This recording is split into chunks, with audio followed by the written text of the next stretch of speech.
New York and on the new Hot 97 app. Ebro in the morning on Hot 97. Ladies and gentlemen, Ebro in the morning, Laura Styles, Rosenberg. Give it up for New York's own Young M.A. Yeah. Another album out. Yes, sir. What's the name of this album? Herstory in the making, man. So this is like, this is your second album, yes? No, first. This is your first album? First debut album, yes. Wow, I didn't realize that. You dropped a project that was like 7. Yeah, it was like an EP. Got it. Okay, that's why I'm prior confused. to that, but yeah. This joint, how many songs on here? 21. So you went all the way. Joints, yeah. Woo! And this is where you been. This is why we only see you every once in a while. You put out a little single. I think over the last 6 months you put out 2 or 3 songs, but it's been kind of like here go a joint, here go a joint. Yeah, just to feed the streets. You know what I mean? I'm still out here working. You know what I mean? Behind the scenes, of course. But yeah. The Funk Flex freestyle went crazy last week. It's like people just found out that you could rap. That's like they just found out again. Right? It's crazy. People were like, "Yo, you know Young M.A. can rap." I was like, "Yeah, no, that's exactly what she does." This is the first time we ever heard it. But yeah, I mean, I'm on my. Yeah, I know how I do. You've never seemed too bothered by much in this game. Is that just the persona you give us? But every time I speak to you about critiques or what people feel about what you're doing, you like, look, I'm nice. I'm not even worried about it. I don't know, man. I'm just in my ways, I guess.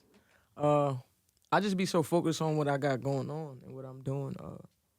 That's pretty much. I can't really give no reason for why I'm this way. It's just I just be trying to focus on me because I know at the end of the day, like I gotta hold the fort down from what I got going on personally. Like everything else is just like that's just the outside of my life, but.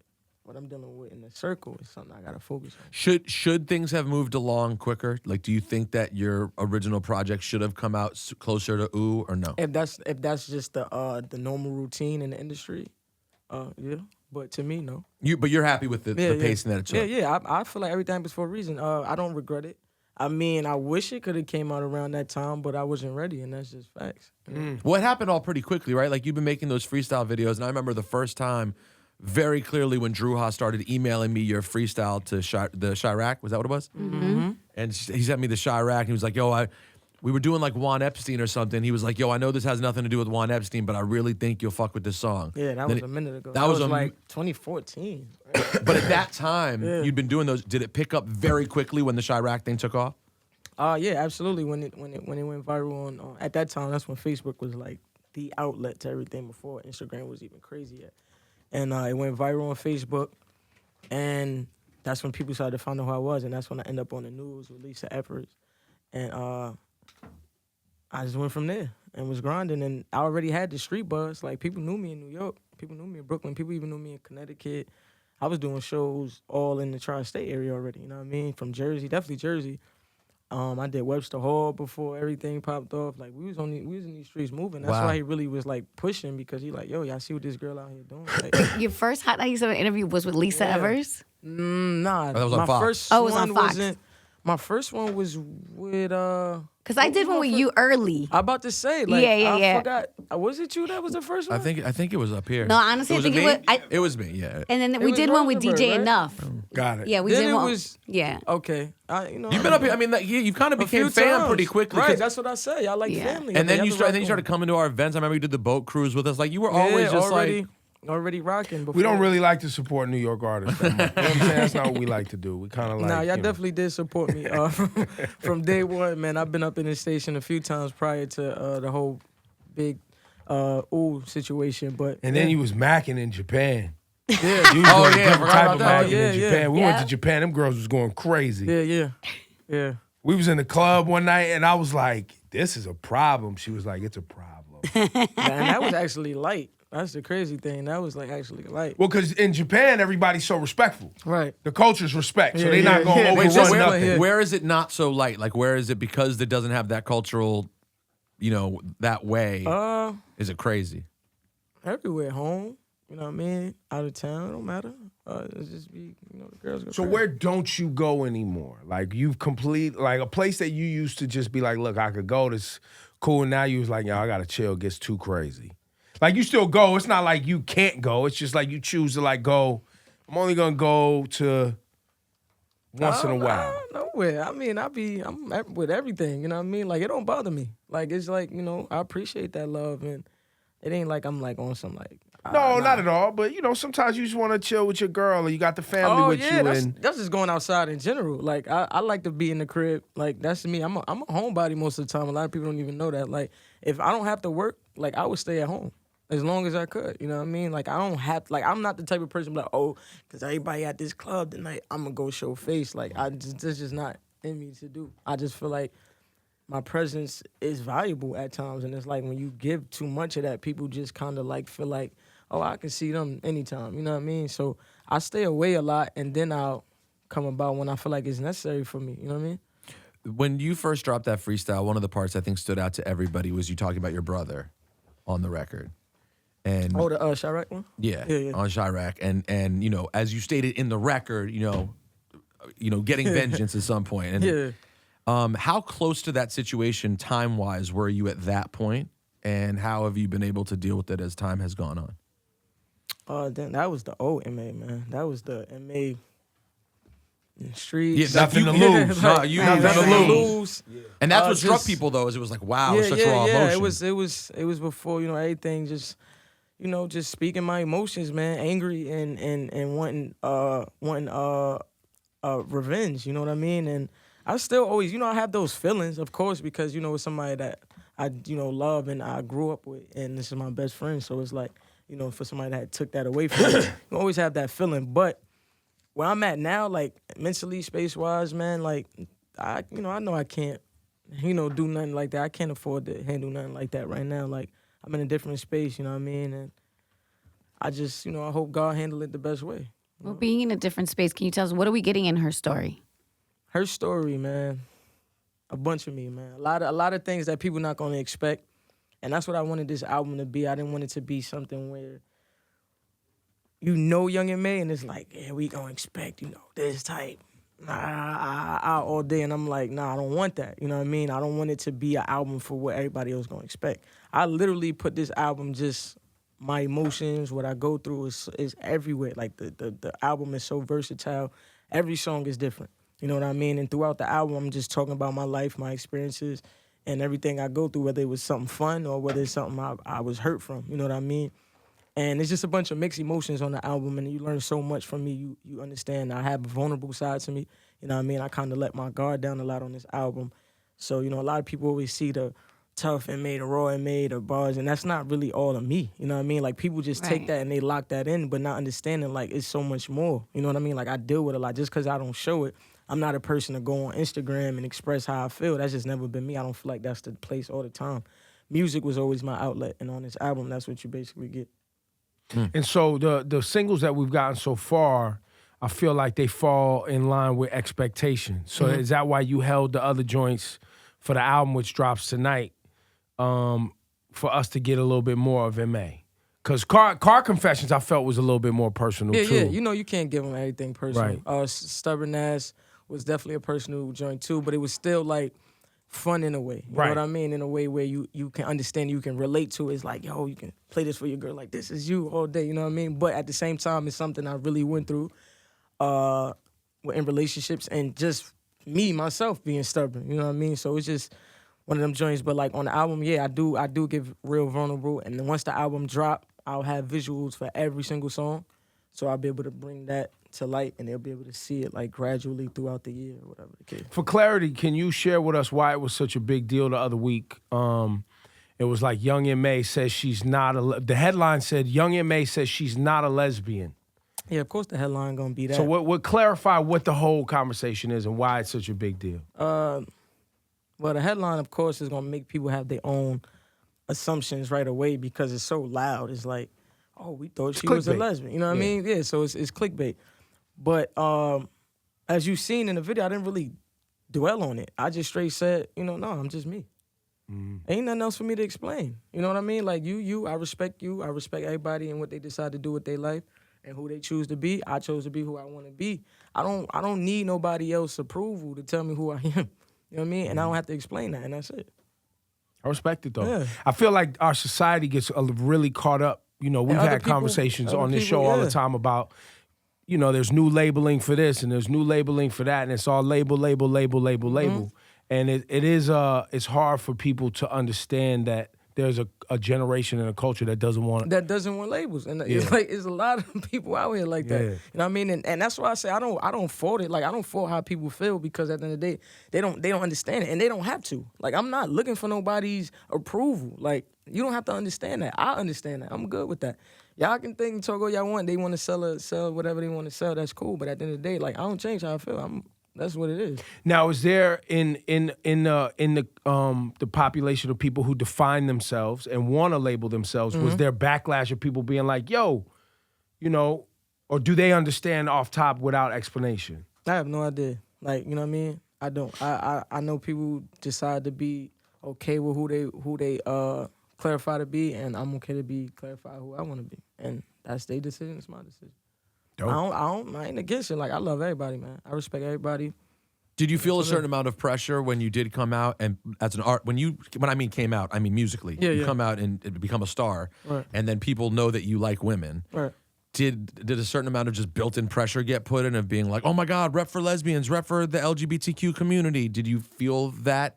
Nah, not at all, man. I came out on some, it's young and May, man. Like, I wasn't thinking about trying to be a superhero or a leader of something. Like, I came out just the fact of me just enjoying music and something I've been wanting to do for a long time, that my thoughts wasn't, oh, is they gonna accept me type, like, oh, this how I'm gonna come into the game, like, da-da-da-da. Like, nah, I just talked my shit straight from the door.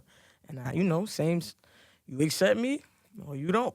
And that's how I ran with it. And it was like, yo, you got a lot of acceptance. Well, and your I kept it going. Your talent is what really put you through. And that's why people fuck with your freestyles. They fuck with your, you know what I mean? And every time we have this conversation, I feel like that's what you want to be seen as an artist. As an artist, man. Now what you should be seen as is one of the, we always talk about the New York records that took off over the last few years. Right. And there were a few of them that were smash hits, right? And yours, Bobby Shmurda. What was the other one? What was the third one we always say? I always forget the third one. Millie Rock? No. Millie Rock was a big But Millie Rock was big, but that's not the one I mean. There's another one that was from the period of the last few years that like that was a summer. Oh, Panda? Designer? Panda. Designer. And it seems like there's a lot of New York cats who come up. We just saw it again with Tekashi. They get this huge thing, and then it completely implodes, and nothing happens. You have taken your time, and you're still standing here with an opportunity to really. Have you thought about that at all? Because New York has really struggled in that regard. Yeah, I don't know why though. I still don't understand that whole dilemma, that situation, because it's like New York is fire. You know what I mean? Like, we fire.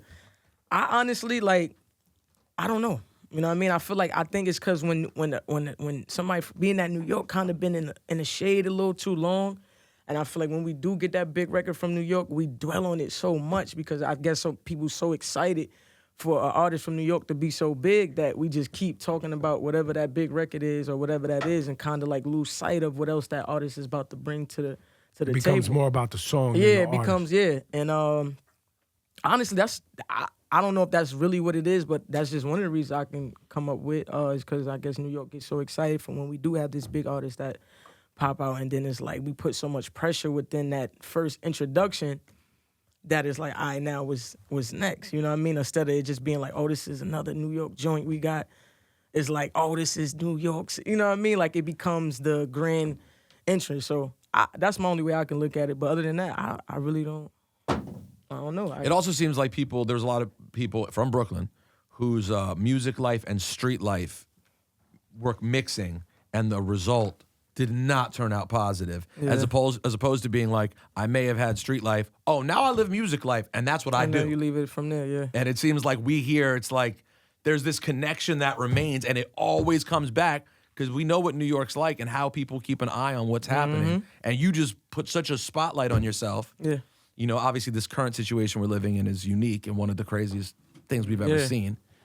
But I'm just happy that you're now in this spot and have this opportunity with this album. And your records have been steadily good the whole time. Yeah, man. Come on, man. Even when I fall back, man, they be thinking, you know, Young and May, like, yo, what's going on? And what I could appreciate too as well, is the fact that people still look for me, even when I fall back. You know what I mean? And I think that's definitely a gift to have, is because once you go, like, they ain't checking for you no more. True. Mm-hmm. You know what I mean? Like, I that's just what it is. And I have my points, man, like where I take my personal life serious. So when I'm going through things, I handle that, you know, and I separate that from music. And when it's time to handle music, I get back in it full speed. And that's just how I deal with things, man. I'm not a traditional type person, man. I'm a in a moment type person, man. Whatever I'm dealing with, and that's just what it is. And I'm not looking forward to anybody else's trying to control what I got going on over here, man. That's just in my blood, man. Can you tell us about the Kweenz Foundation? Thank you for asking that, because a lot of people forget to ask about that, and that's like one of the most positive things I'm carrying right now. The Kweenz Foundation is something that me and my mom came up with it. Yo, Shawnee, Queens. Queens. But it's in Brooklyn. See, that's what I heard. I was thinking Brooklyn. Queens. I'm like, It's are we in Brooklyn, representing? though. It's in Brooklyn. We representing though. the whole borough right now? No, it's for Brooklyn. But it's Queens is the name, but it's in Brooklyn. It's different. I'm just letting you know it's not really about Queens. That's all. Nah, but yeah, the Kweenz Foundation is spelled Kweens. It's for Queens and Kings. Of course, you know what I mean? And it's just a foundation for people that just, you know, lost somebody real close to them, whether you lost a child, you know, whether you lost a mother, a father, a brother or sister, you know, and also, you know, for people that just less fortunate and aren't able to provide, you know, every now and then. So that's basically, you know, the traditional way of explaining a foundation, but it came about, of course, from the passing of my brother. My mom wanted to kind of like reach out to other women that may have lost a child in the streets or whatever the case, and a lot of single mothers out there that doesn't have a father around to help out and provide, because my mom was one of those women. And it's just our way of, you know, just basically giving back what we've been through in a way, and just kind of like helping others that's going through the same situation. And we trying to connect with a lot of people to kind of help out the foundation as well. Like, we're going to do a turkey drive this year. Something I didn't get to do yet. I wanted to do it last year, but I didn't. So this year we're going to do a turkey drive. And just giving back to the community, man. You know what I mean? So explain to her, yeah. Have you ever in your how old are you now? 27. 27 years old. Right. We've been talking a lot about what's going on in the federal court system that everybody's talking about on social media. Okay. Did you ever think you would see in your rap career anything this flagrant and blatant with regard to people just telling?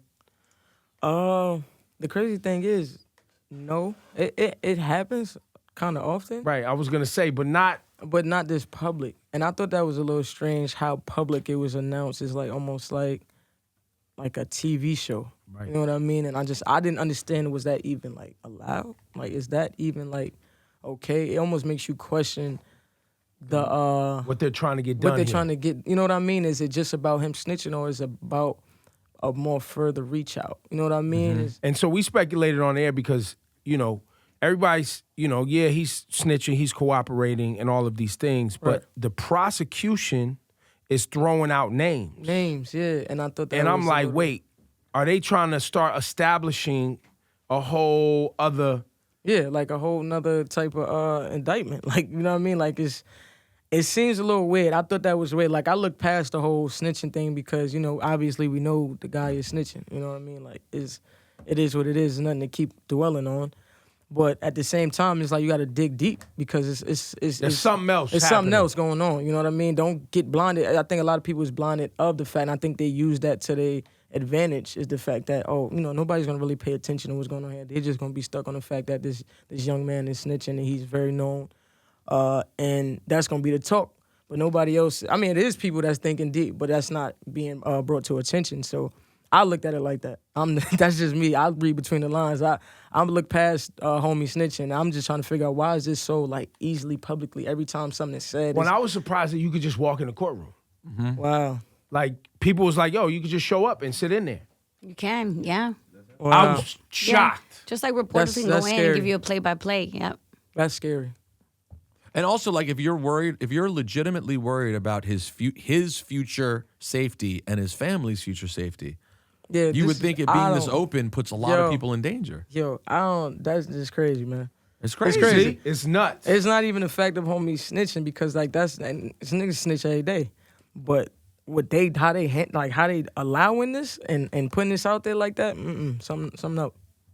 when I say it here for anybody tuned in, you know, there's a precedent being set right now, right? Mm-hmm. There's a and this is federal, by the way. Mm-hmm. Keep in mind, this isn't just a New York City thing. Mm-hmm. This is a federal case. Mm-hmm. So when he's bringing up names of people that ain't got nothing to do with New York City, and the shit that we're even being privy to, and I'm sure there's other things there, this precedent of this involvement in this RICO situation is a thing they're going to use around the country.